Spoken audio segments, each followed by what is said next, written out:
ಆರೋಗ್ಯ ವಲಯದ ಸುಧಾರಣಾ ಕ್ರಮಗಳನ್ನು ಒಳಗೊಂಡ ಜನ್ ವಿಶ್ವಾಸ್ ಸುಧಾರಣಾ ಕಾಯ್ದೆಯನ್ನು ಕೇಂದ್ರ ಸರ್ಕಾರ ಜಾರಿಗೊಳಿಸಿದೆ.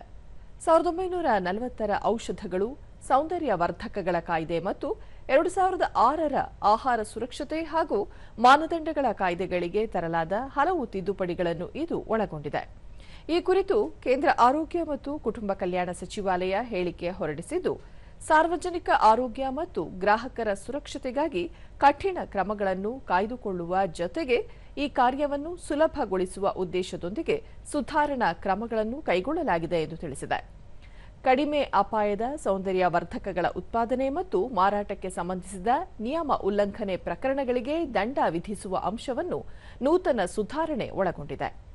ಗ್ರಾಹಕರ ಸುರಕ್ಷತೆಯ ಮೇಲೆ ಹೆಚ್ಚಿನ ಪರಿಣಾಮ ಬೀರುವ ನಕಲಿ ಅಥವಾ ಕಲಬೆರಕೆ ಸೌಂದರ್ಯವರ್ಧಕಗಳ ಉತ್ಪಾದನೆಯಂತಹ ಗಂಭೀರ ಸ್ವರೂಪದ ಅಪರಾಧಗಳಿಗೆ ಕಾಯ್ದೆಯಲ್ಲಿ ಕಠಿಣ ದಂಡ ವಿಧಿಸಲಾಗುವುದು.